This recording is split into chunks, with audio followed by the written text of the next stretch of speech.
Il y a quelque chose de commun entre la justice et la paix, parce que c'est la justice qui nous assure la paix. Au moment où je suis en train de vous parler, il y a des émeutes à Minneapolis à cause de ce que tout le monde sait déjà, le meurtre par la police d'un homme afro-américain.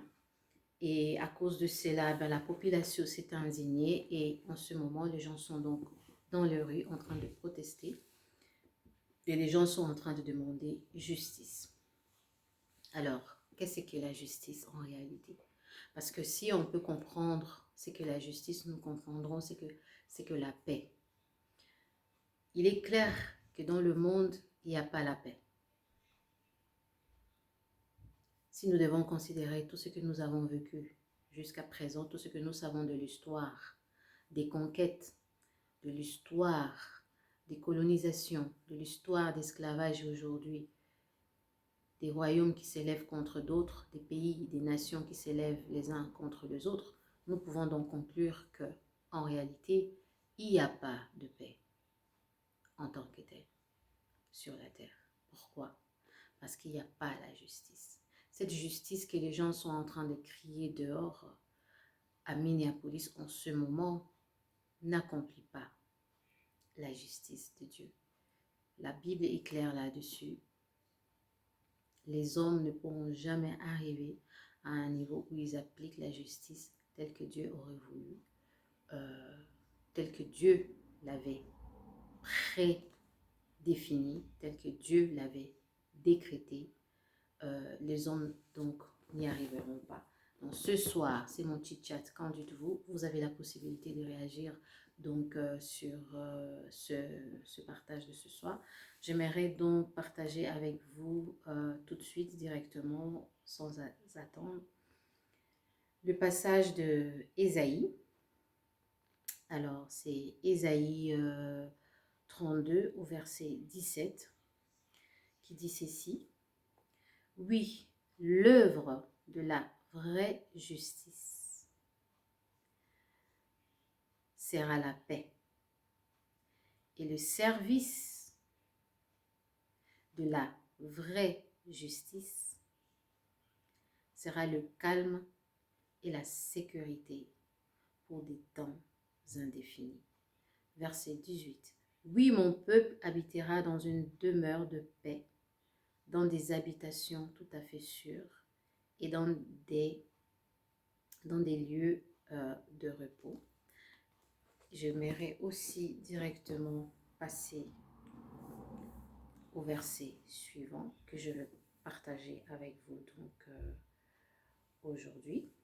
C'est dans Romains 14, verset 17.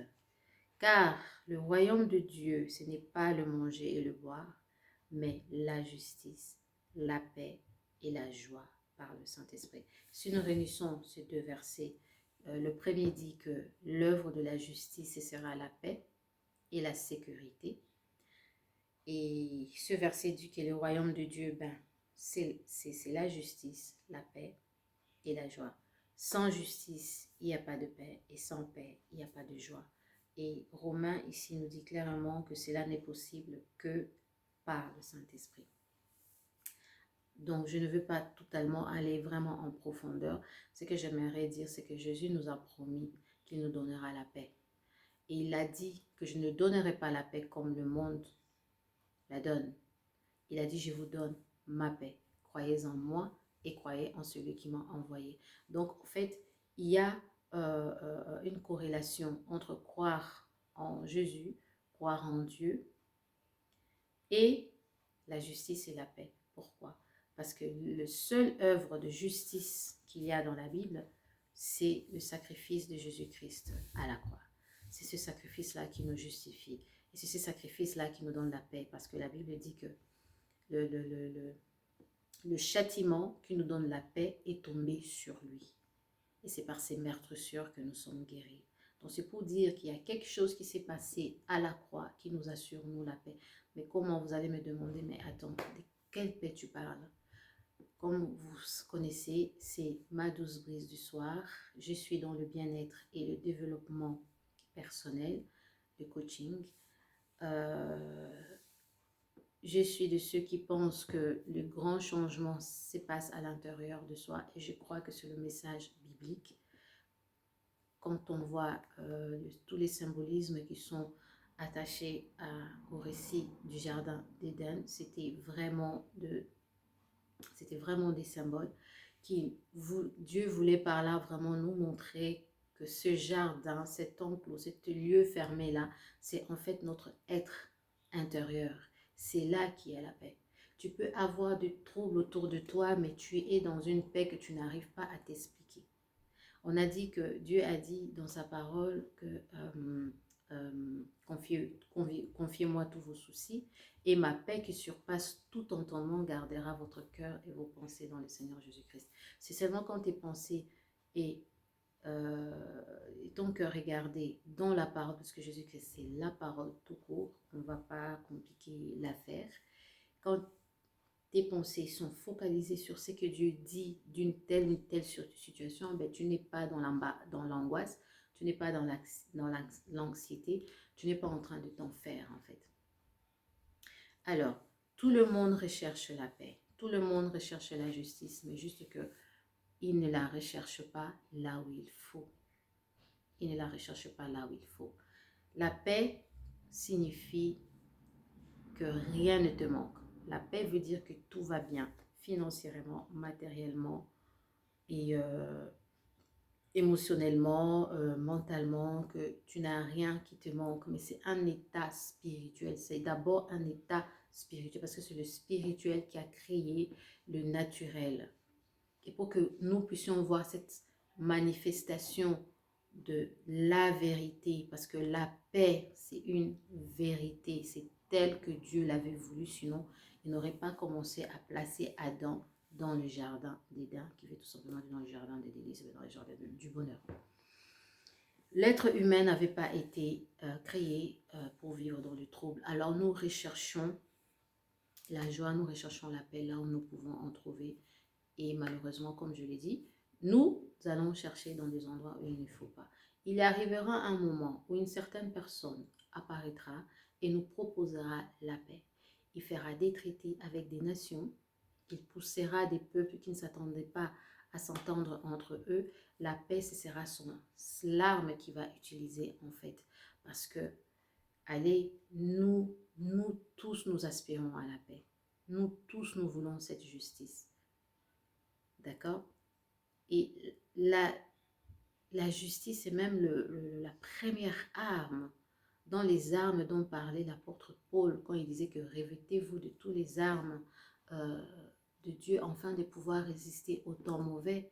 La justice était une des premières armes qu'on utilise dans le moment difficile. Mais quelle est cette justice-là? Cette justice-là nous a été rendue par le Seigneur Jésus-Christ, par sa mort sur la croix, sur le mont de Golgotha. Parce que c'est cette justice-là qui nous permet de faire la paix avec Dieu. C'est seulement quand nous faisons la paix avec Dieu en acceptant ce sacrifice-là comme étant le sacrifice qui nous délivre, c'est en ce moment-là que nous arrivons donc à expérimenter la paix intérieure. En dehors de ça, il n'y a pas de paix. Il n'y a que la pensée positive. Elle n'est pas mauvaise, la pensée positive, mais je peux vous dire que l'environnement dehors là-bas est très, très, très hostile. Est très, très, très hostile. La pensée positive, elle est bonne, certes, mais elle n'est pas en mesure de nous faire tenir quand le vent et marée commencent à se soulever. Il faut quelque chose de solide. Il faut quelque chose qui est vraiment très fort. Et on dit que Christ est le rocher. Il est le rocher, il est le rocher des âges.